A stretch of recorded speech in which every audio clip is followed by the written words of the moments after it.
to this introductory class.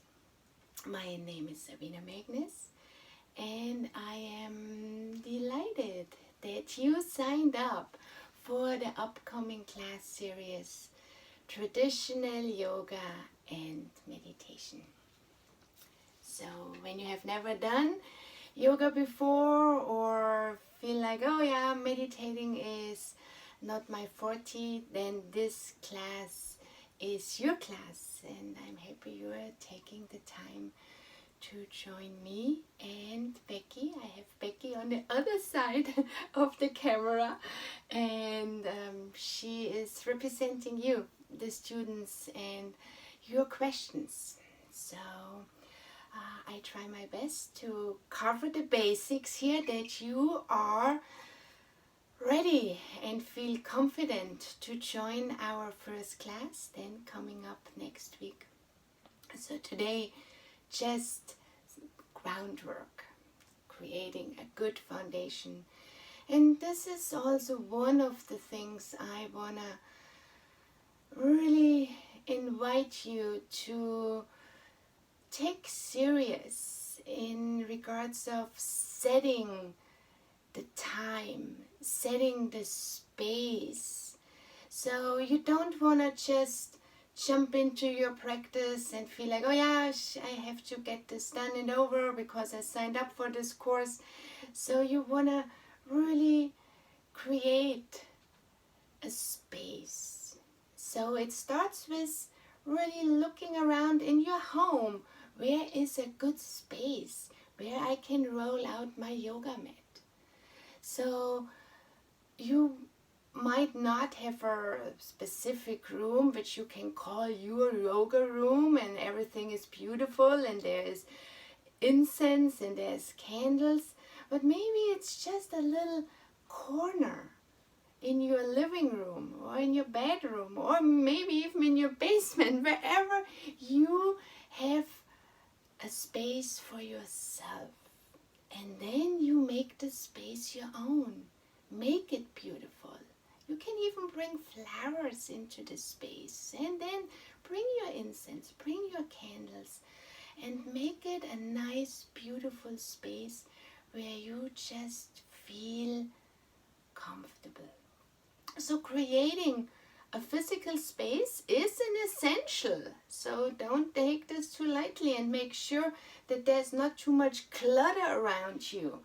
And Becky will confirm in regards of Vastu. So Becky is a Vastu practitioner, how important it is to create a good space. And she's just nodding. Can I just give it the word to you, Becky, anyways? What would you say besides creating the space? Is there, from your own experience, what would you say is important as well? Setting time also, setting a good a time of that consistency of every day. Sometimes there's days, and they come often, you just don't want to get up on the mat and practice yoga, but it is essential to every day. Absolutely. Essential. And when I hear the word essential, then I get goosebumps, and this is what what you also might experience over time. So in the beginning it's kind of, oh yeah, this was good, and then you might forget about it.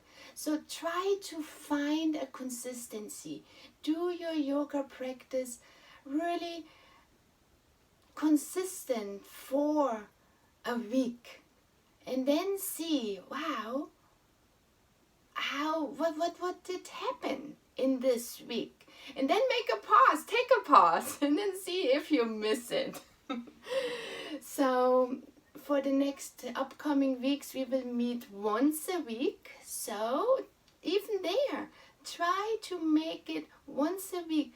Put a particular time and day in your schedule, and then when for whatever reason you don't make it at this time, right away put a new time in your schedule. Set a reminder again and again and again, because time flies by, and then you will find yourself kind of, oh my goodness, I haven't done yoga in 3 weeks. Or in 3 months even. So I hear this all the time, and people say, oh yeah, I know I should do yoga. I know it is good for me. People know that these things are good for them. Even your physician might told you, oh yeah, do some yoga, it would be good for your body. And then you might say, oh, but I'm not flexible enough and my body hurts. I hear this all the time. People say, oh, I can't do yoga because I'm not flexible enough. And then especially when you would be one of those, trust me, yoga is for you, because it will, down the road, make your body more flexible. But yoga is way more than just a practice on your body to make your body flexible. You want to make your mind flexible. You want to be more open-minded. And that you're an open-minded person, it's clear because you are exploring yoga. And you want to do something you feel drawn to.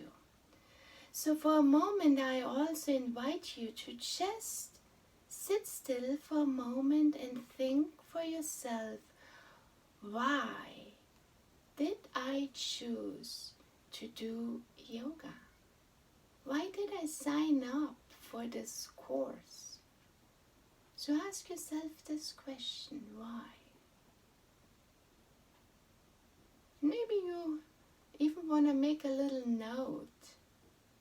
So why I'm here right now? Why I'm listening to Sabina telling me those things? Why?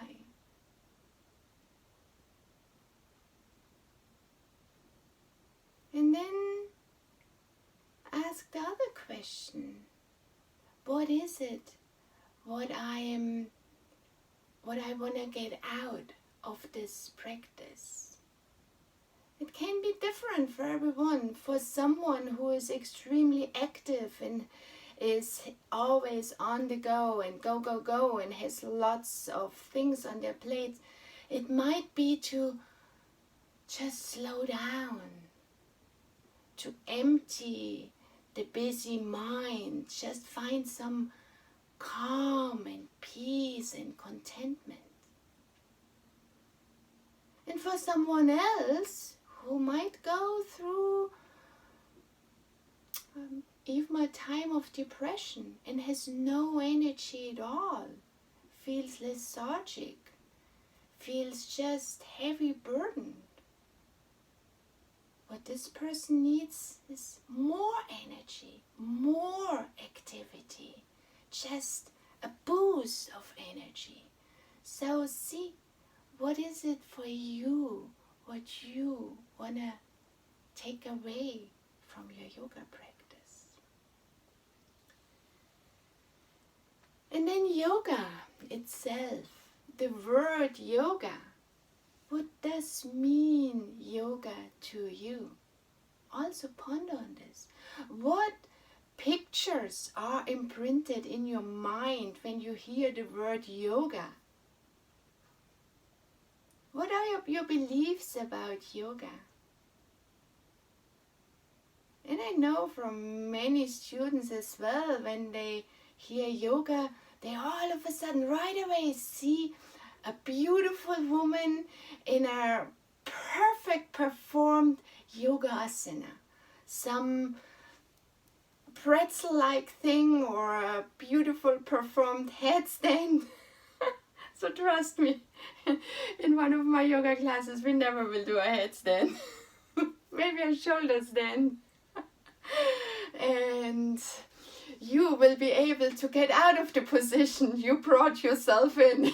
You won't need help, that someone helps you.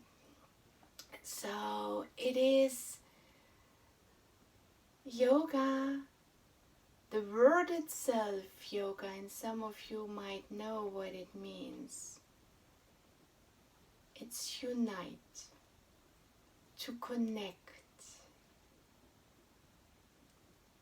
And I really want you to ponder on this for a moment, what this means to you, to connect.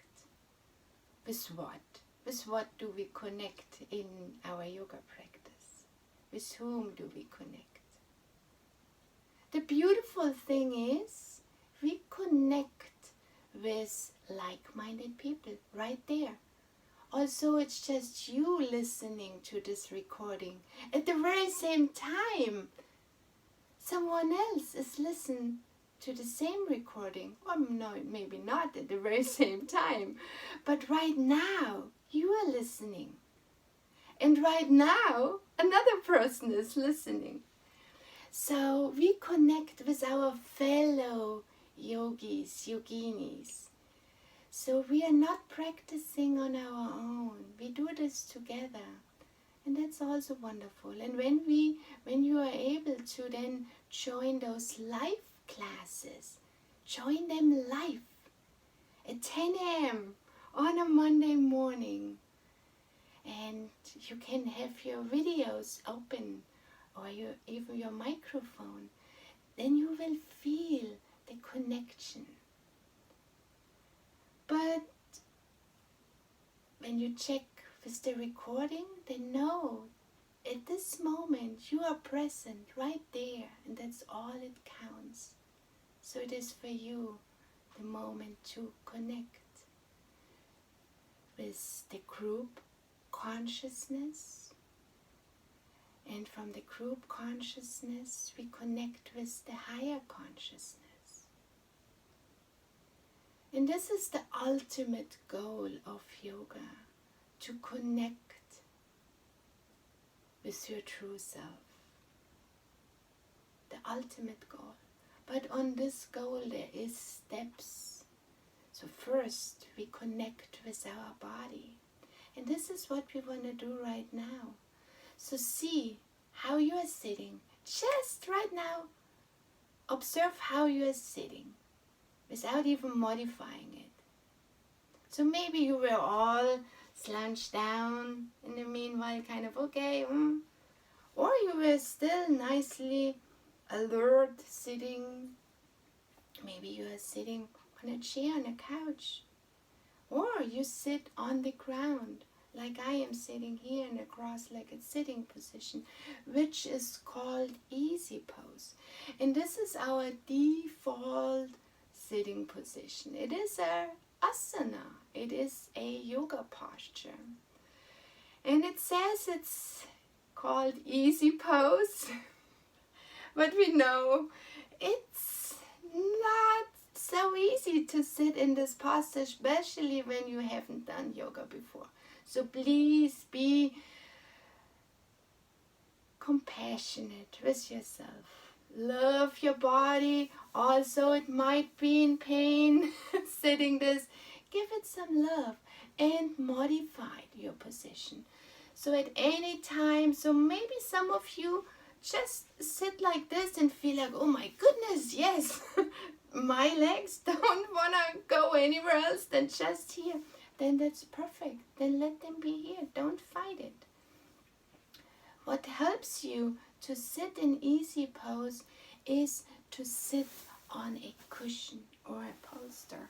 So you want to really make sure that you are sitting comfortable. So bring a bolster, sit on it, and you will see right away, sitting on the front edge of your meditation cushion helps to elongate your spine and allows then your knees to drop down. Ideally, what you want to achieve down the road is that your knees are below your hip bones. So when you are sitting like this right now, then just, what do? We bring more and more cushions here. Get another cushion, and then you might sit up high, almost as high as on a chair. Now that's fine. So let's start out with this. So make sure that you really sit in a way that your hip flexors can relax and you can relax. Your mind can relax. You don't want to be in pain while you are practicing, because when you are in pain, you will run a thought again and again, and the thought is, oh, I'm in pain, I'm not comfortable, how long does this take, is it over soon? Yeah, this is all the opposite what you want to think. You want to get the feeling of, oh yeah, I feel good, I feel good. So we want to cultivate this feeling of, I feel good. In yogic terms, we call this a sattvic state, a state where we feel light, where we feel uplifted, and where our mind is clear. So this is the state we want to cultivate in yoga. So at this point, I give it to Becky. So right now, what questions besides sitting? So did we cover the sitting position? Is there anything else what we have to know about how we sit? No, I guess a related question we had was if someone asked if they have an injury, and yeah, that could come into effect with sitting, or they wanted to know if they can still practice. Good question. So yes, nothing should ever stop you from practicing yoga. Not even a physical injury, because we can always modify. Just imagine a knee injury. And my knee, especially my left knee, is not good. I have a torn ligament right there. So I have to take care of this knee, especially. And send especially love there. And when it hurts me, then I would just stretch it out. There's nothing wrong with just stretching this leg out and let it then feel relaxed again. So you want to totally listen to your body and go with your body. And over time, we heal. Everything heals over time. Yeah. And even a broken heart can heal over time. A broken leg will heal over time. Everything with time, there comes healing. The problem is we are impatient beings. That's the thing. And this is why instead of giving ourselves time to recover, to relax, to go through a time of grief, we want to go back to normal, whatever normal is, as quickly as possible. This is why we might pop pills. This is why we might go through any other things that just let us forget about what's not healed right now.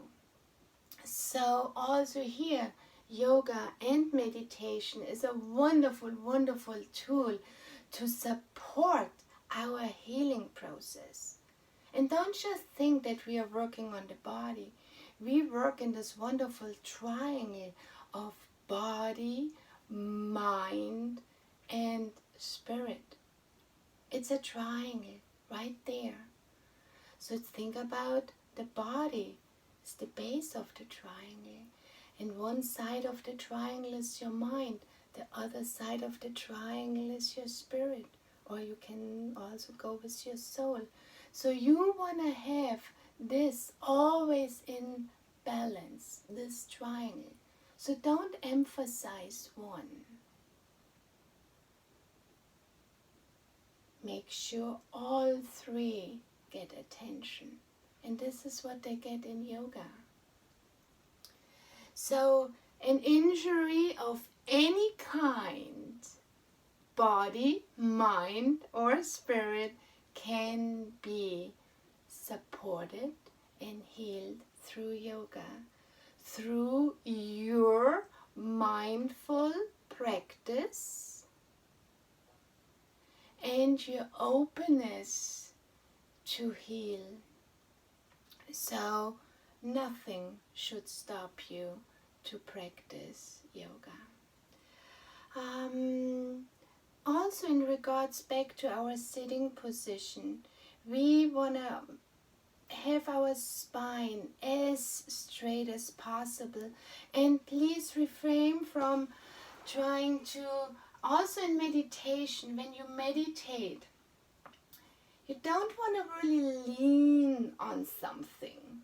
So when you would sit in a chair, don't lean at the chair. Always try to have such a strong foundation in your lower triangle, which would be your first three chakras, the root chakra, the sacral chakra, the navel chakra, and it forms a triangle. And in this area you want to be really solid, that your torso can be then be supported. So for this we have in yoga something which is called Mula Bandha. Mula Bandha comes from the Muladhara chakra, the first chakra. And we perform a root lock on a very regular basis in our practice. So when I say, and now pull the Mula Bandha, then I want you to do the following. You pull your perineum up. So it is like you wanna stop the flow. What's the proper English word? So now I ask what's the proper English word, and I will use my term is kind of, think about you have to go to the washroom. Yeah. But there is no washroom, but you really have to pee. So you have to hold. And this is what you do. So you just hold and squeeze, and what is that better? Is that better? Your urinating muscles. The you have to stop urinating. Mm-hmm. Yeah. Here we go. It's a muscle that needs to be engaged right there, and we have to find this muscle. Yeah. So we engage this muscle, and at the same time we pull our navel center, which is not your navel itself, your belly button. It is 3 fingers below. We pull this area towards the spine. At the same time, we pull the perineum up. We pull this muscle up. And that's called Mula Bandha. So for all of us, let's just 3 times to quickly get a sense. Okay, do I find this muscle? Okay, I'm squeezing, I'm holding, and then pull it upwards. Pull it up just a bit. And at the same time, you pull the navel in. So there's quite a bit going on down there. So again, and we do it with an inhale, helps. So we're inhaling, we hold the breath, and pull, squeeze, hold a little longer, and then open and let it go.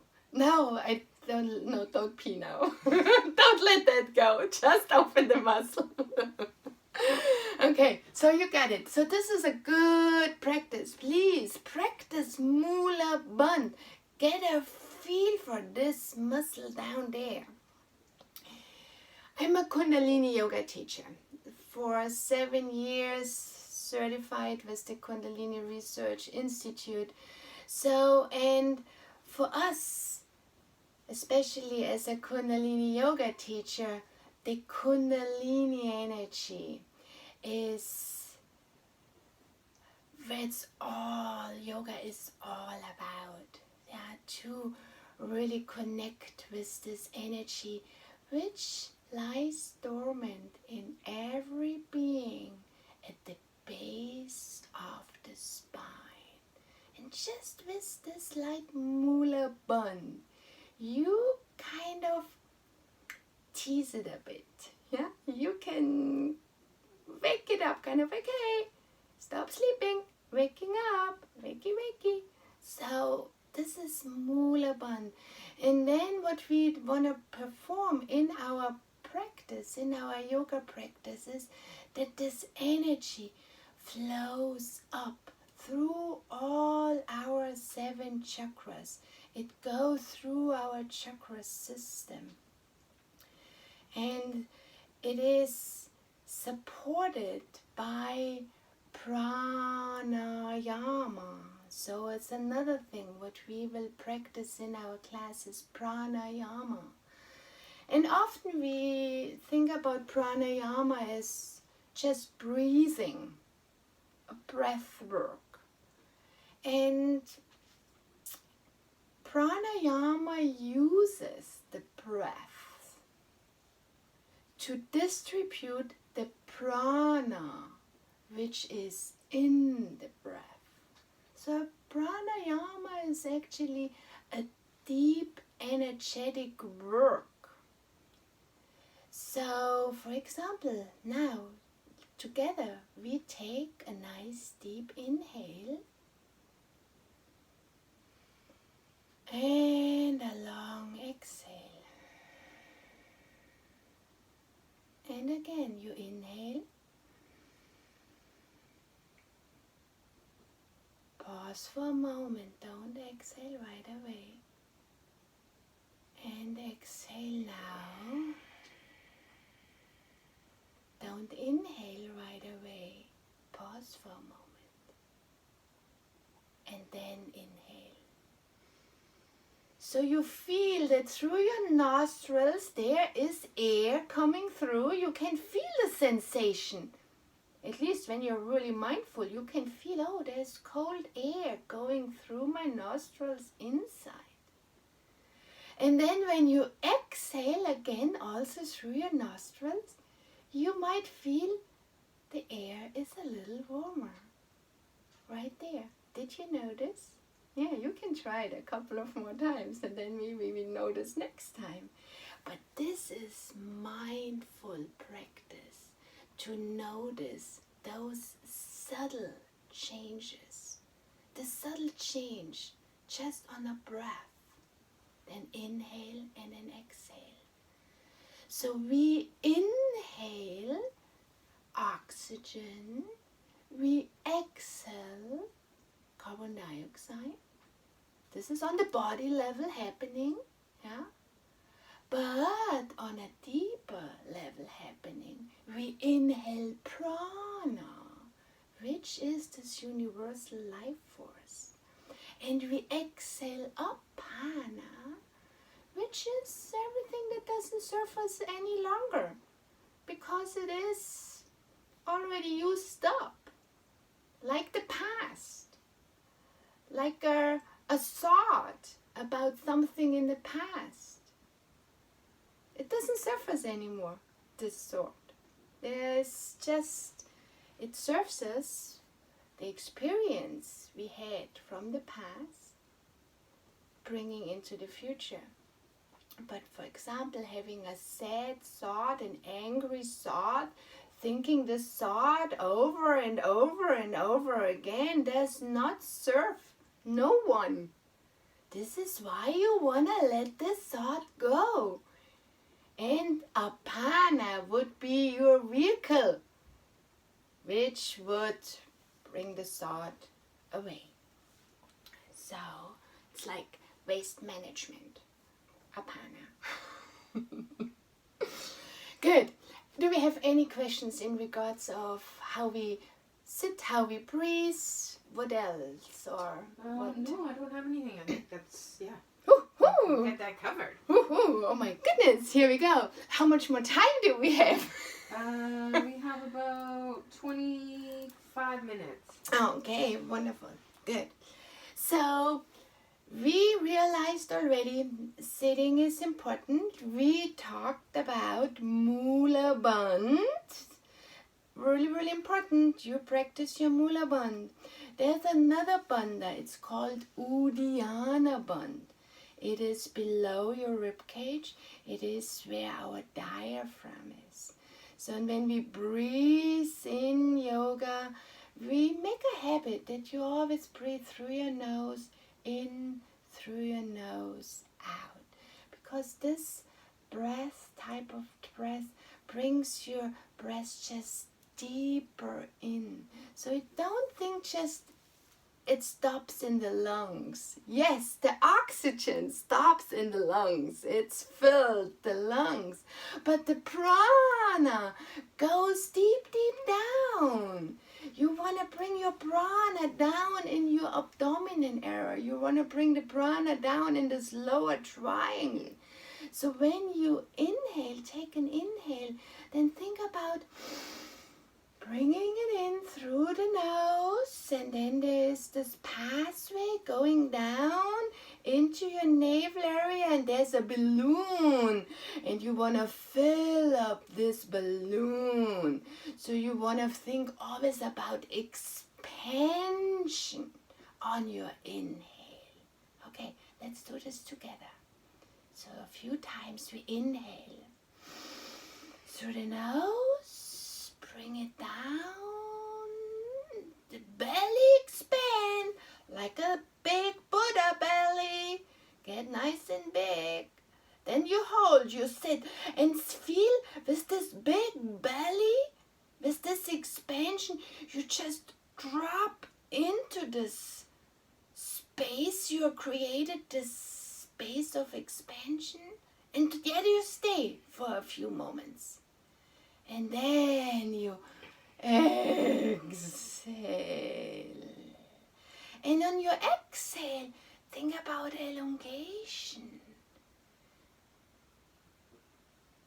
And then you inhale again. Inhale, expansion, round and round, all around. Dropping into this roundness. And then on the exhale, you lift up, up, up. You get tall, tall, tall. Long, long, long. Pausing and inhaling. Round.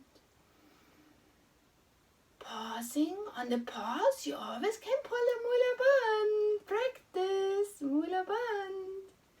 And then in the exhale, open the bandha, and the energy flows up. Let it flow up, let it expand, let it lift you up. Beautiful. So we have Mula Bandh, we have Uddiyana Bandh, and a really important bandha, Chalandra Bandh, neck lock.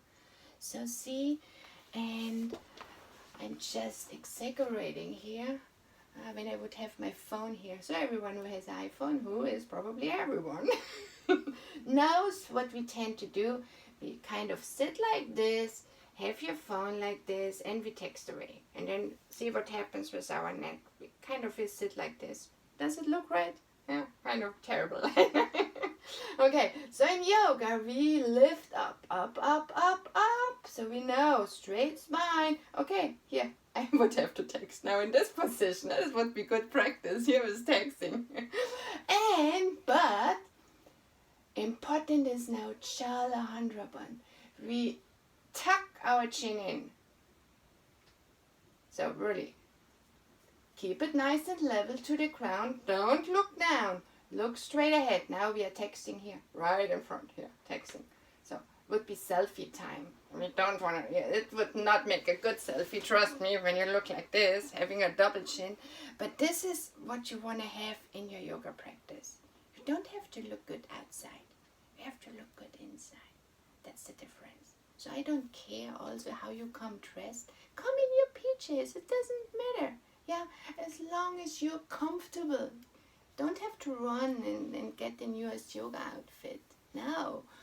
Oh my goodness, I had students in my classes, they could not breathe. I could see they were sitting in front of me and I said, take a deep breath. And they were kind of really struggling taking a deep breath. And then afterwards they said to me, oh, Sabine, wow, I have to change my bra. My sports bra is killing me. Yeah, no, exactly. Don't wear a tight sports bra. Yeah. So make sure you can breathe. And then you tuck your Chaturanga, but it doesn't look good. But it elongates your upper spine, which is crucial, especially when you practice Kundalini Yoga. Because you want to bring your energy up and you want to bring it out of your crown chakra. So what's happening when you would start meditating, also sitting like this, your head falls forward, you are blocking your energy right there below your skull. And this is when often people experience headaches after meditation and feel like, say, oh, I don't know, so somehow this meditation thing doesn't feel good to me. I have some stuff going on in my head and I don't feel good. Because the energy couldn't flow. You created a blockage of energy right there. So this is why Chaturanga is important for you to practice. So relaxing your shoulders down. We also tend to have our shoulders up there. So bring them down. And we do all those asanas in our classes which are supporting us to relaxing those shoulders. Right now, this is your introductory, that you know what you have to focus on in class. So, sitting position, elongated spine, dropping those shoulders, opening your heart. Don't think about, oh, I have to sit straight. Yeah.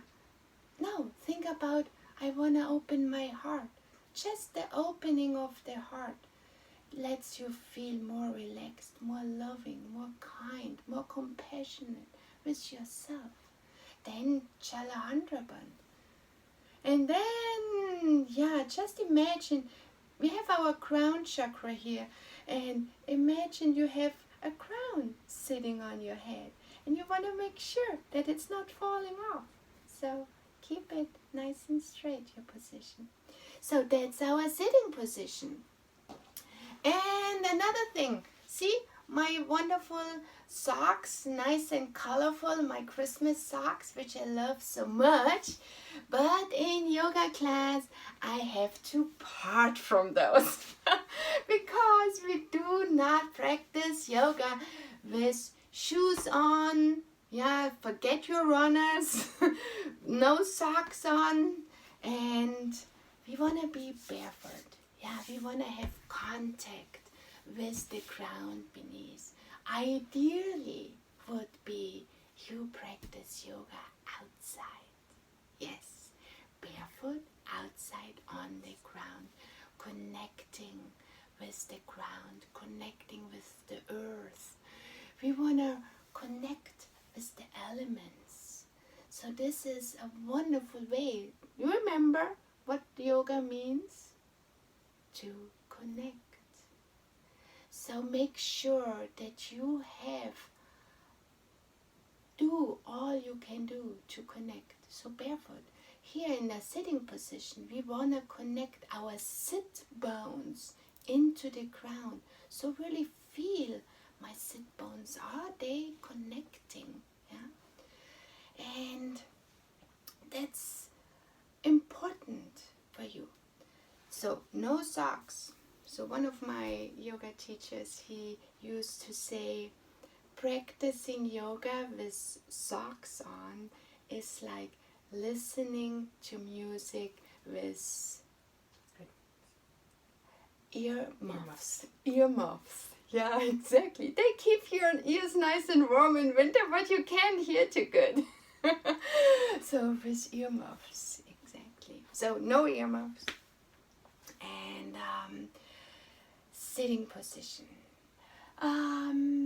There was another question you mentioned earlier in regards of mantras. One person was concerned about, do I have to chant? So what's the thing with the mantra? I don't feel comfortable chanting.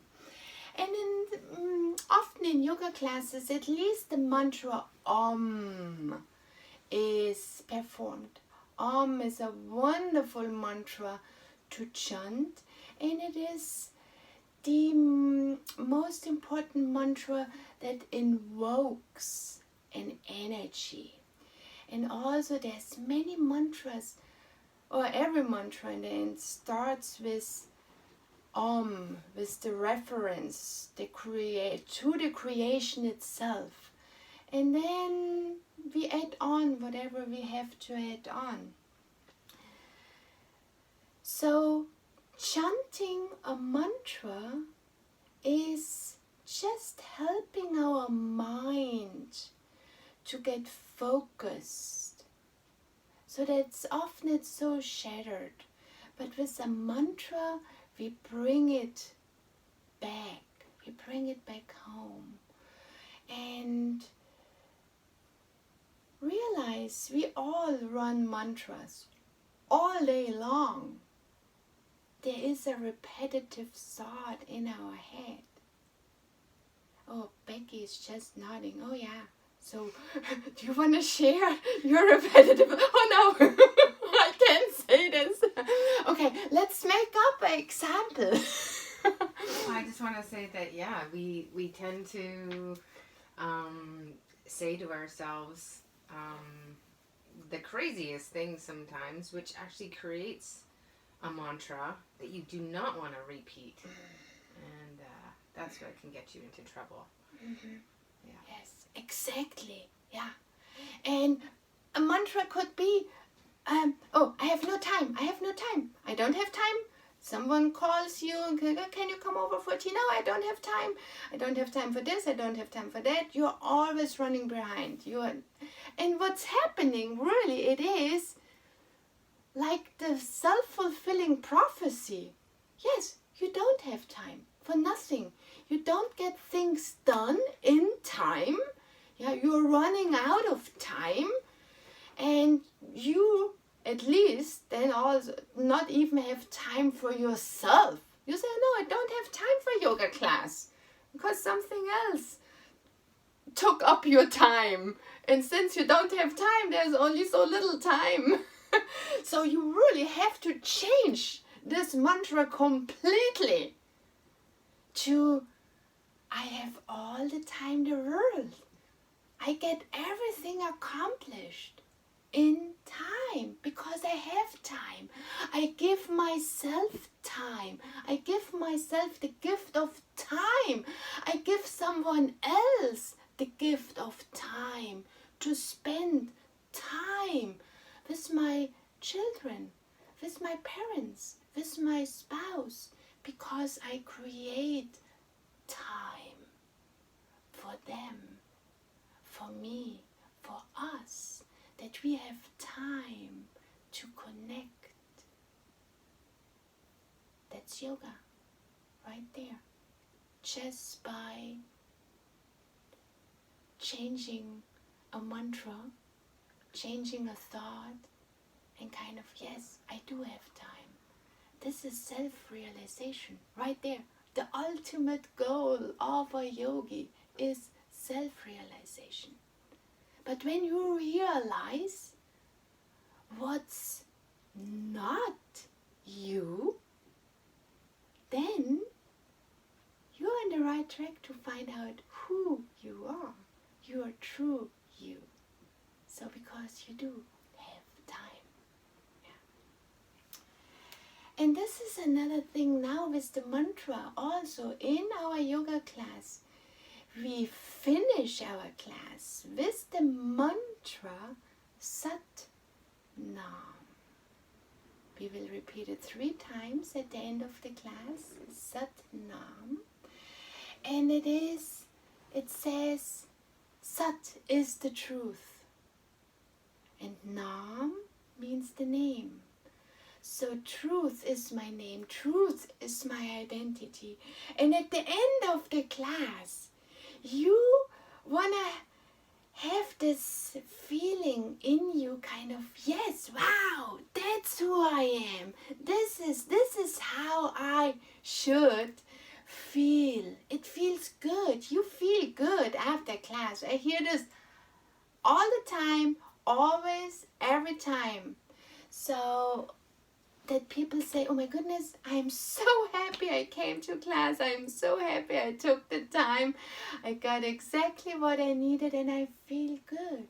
Of course, because you took care of yourself.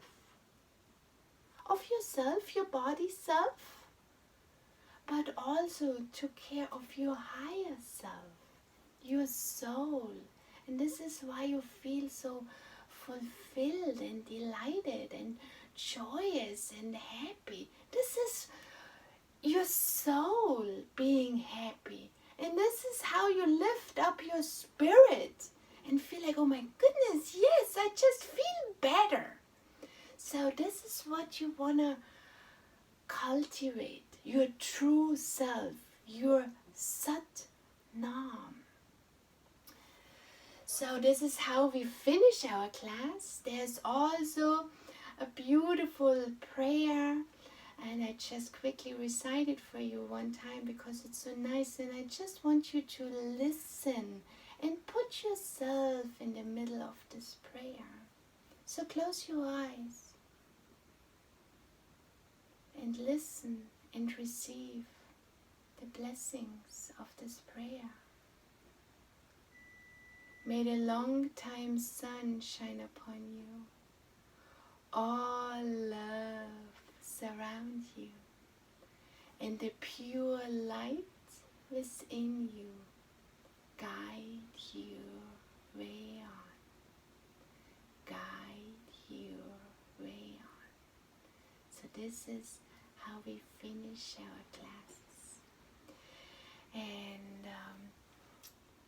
how we start our class. It's another mantra, and I will send you all a PDF as well that you can see it written out. But I just want you to hear it also. And it is the mantra Om Namo Guru Dev Namo. So Om is O-N-G, but it's very, very similar to the Om, the O-M. But on the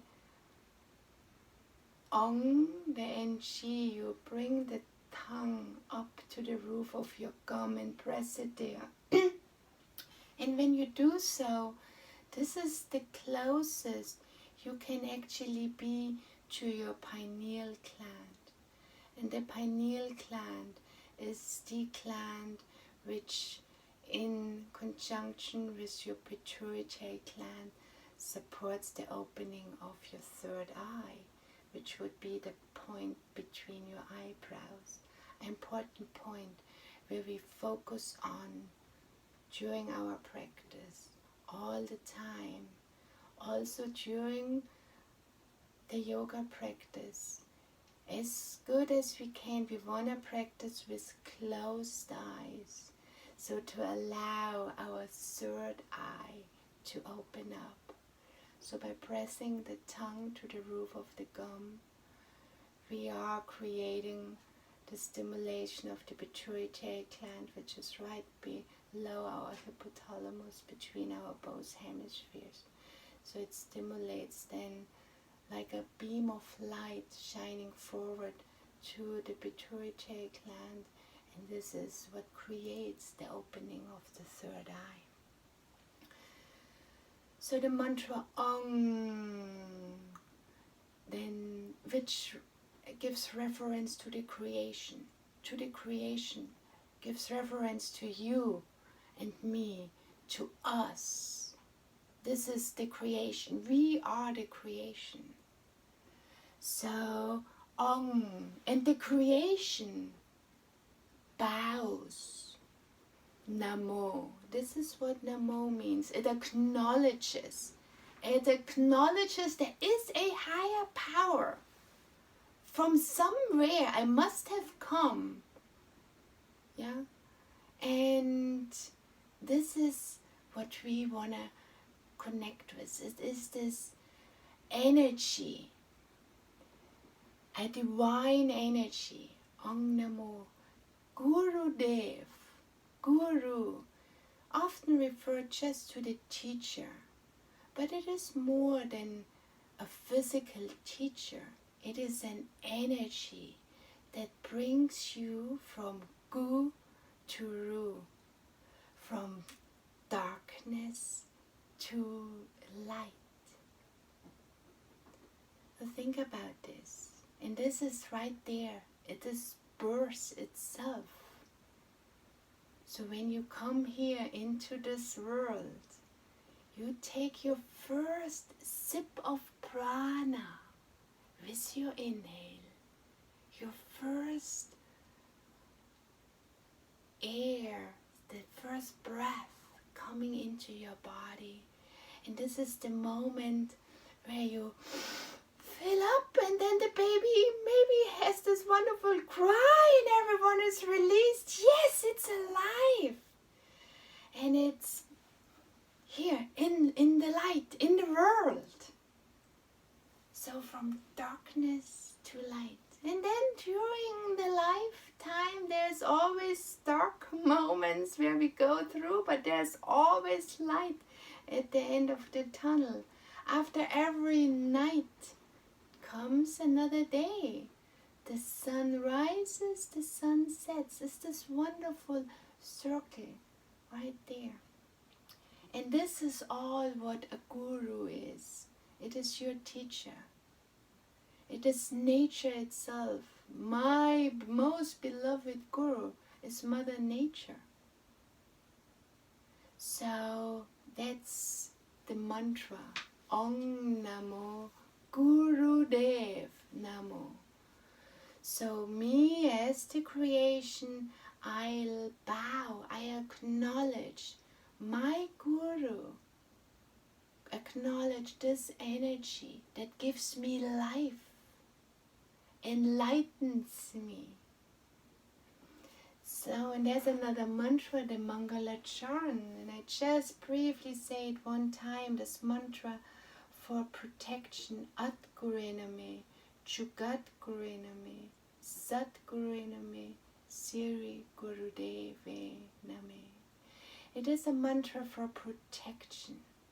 And this is what we want to chant also before our class, because we work with energies. And don't take it lightly, especially when you work with Kundalini energy. It comes with responsibility. It is a work which you want to do with full awareness, consciously. So we want to be protected during our practice, that only good things come to us.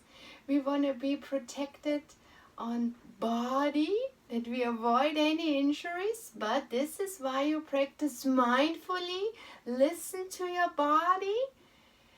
So your body is protected. Your energetic field, you are protected.